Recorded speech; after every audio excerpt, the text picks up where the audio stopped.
முதல் வாசகம். தாவீதிலிருந்து நீதியின் தளிர் ஒன்று முளைக்கச் செய்வேன்.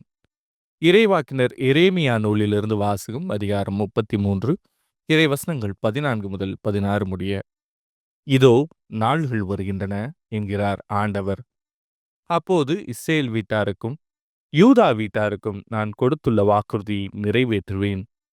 அந்நாள்களில் அக்காலத்தில் நான் தாவீதிலிருந்து நீதியின் தளிர் ஒன்று முளைக்கச் செய்வேன். அவர் நாட்டில் நீதியையும் நேர்மையும் நிலைநாட்டுவார். அந்நாள்களில் யூதா விடுதலை பெறும், எருசலேம் பாதுகாப்புடன் வாழும். யாவே சித்கேனோ என்னும் பெயரால் இந்நகர் அழைக்கப்படும். இது ஆண்டவரின் அருள்வாக்கு. இறைவா, உமக்கு நன்றி. பதிலுரை பாடல். ஆண்டவரே, உம்மை நோக்கி என் உள்ளத்தை உயர்த்துகின்றேன். ஆண்டவரே, உம் பாதைகளை நான் அறியச் செய்தருளும். உம் வழிகளை எனக்கு கற்பித்தருளும். உமது உண்மை நெறியில் என்னை நடத்தி எனக்கு கற்பித்தருளும். ஏனெனில் நீரே என் மீட்பராம் கடவுள். ஆண்டவரே, உம்மை நோக்கி என் உள்ளத்தை உயர்த்துகிறேன். ஆண்டவர் நல்லவர், நேர்மையுள்ளவர். ஆகையால் அவர் பாவிகளுக்கு நல்வழியை கற்பிக்கின்றார். எளியோரை நேரிய வழியில் அவர் நடத்துகின்றார்.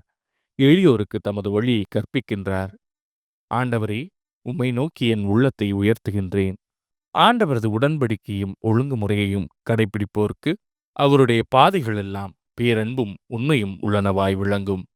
ஆண்டவரின் அன்புறவு அவருக்கு அஞ்சி நடப்போருக்கே உரித்தாகும். அவர் அவர்களுக்கு தமது உடன்படிக்கையை வெளிப்படுத்துவார். ஆண்டவரே, உம்மை நோக்கி என் உள்ளத்தை உயர்த்துகிறேன். இரண்டாம் வாசகம். கிறிஸ்துவின் வருகைக்கென்று ஆண்டவர் உங்கள் உள்ளங்களை உறுதிப்படுத்துவாராக. திருத்தூதர் பவுல் தெசலோனிக்கருக்கு எழுதிய முதல் திருமுகத்திலிருந்து வாசகம். அதிகாரம் 3, இறைவசனம் 12 முதல் அதிகாரம் 4, இறைவசனம் 2 முடிய. சகோதரர் சகோதரிகளே, உங்கள் மீது நாங்கள் கொண்ட அன்பு வளர்ந்து பெருகுவது போல நீங்கள் ஒருவர் ஒருவருக்காகவும் எல்லாருக்காகவும் கொண்டுள்ள அன்பையும் ஆண்டவர் வளர்த்து பெருகச் செய்வாராக.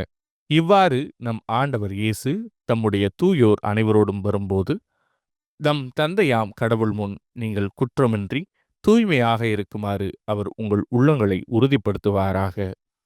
சகோதர சகோதரிகளே, நீங்கள் கடவுளுக்கு உகந்தவர்களாய் வாழும் முறையை எங்களிடம் கற்றுக்கொண்டீர்கள். அப்படியே வாழ்ந்தும் வருகிறீர்கள். இதில் இன்னும் முன்னேற வேண்டுமென ஆண்டவராகிய இயேசுவின் பெயரால் உங்களிடம் இறுதியாக கேட்டுக்கொள்கிறோம். ஆண்டவராகிய இயேசுவின் பெயரால் நாங்கள் உங்களுக்கு கொடுத்த கட்டளைகளை நீங்கள் அறிவீர்கள். இது ஆண்டவரின் அருள்வாக்கு. இறைவா, உமக்கு நன்றி. நற்செய்தி வாசகம். உங்கள் மீட்பு நெருங்கி வருகின்றது. லூக்கா எழுதிய தூய நற்செய்தியிலிருந்து வாசகம். அதிகாரம் 21, இறைவசனங்கள் 25 முதல் 28 முடிய மற்றும் 34 முதல் 36 முடிய.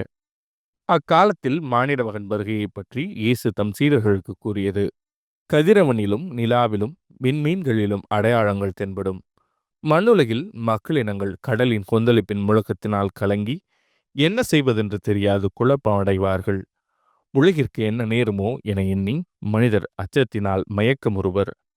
ஏனெனில் வான்வழி கோள்கள் அதிரும்.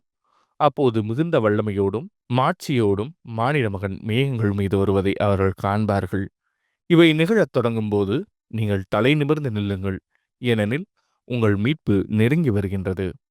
மேலும் இயேசு, உங்கள் உள்ளங்கள் குடிவெறி களியாட்டத்தாலும் இவ்வுலக வாழ்க்கைக்குரிய கவலையினாலும் மந்தமடையாதவாறும் அந்நாள் திடீரென வந்து ஒரு கன்னியைப் போல் உங்களை சிக்க வைக்காதவாறும் எச்சரிக்கையாயிருங்கள். மண்ணுலகு எங்கும் குடியிருக்கும் எல்லார் மீதும் அந்நாள் வந்தே தீரும்.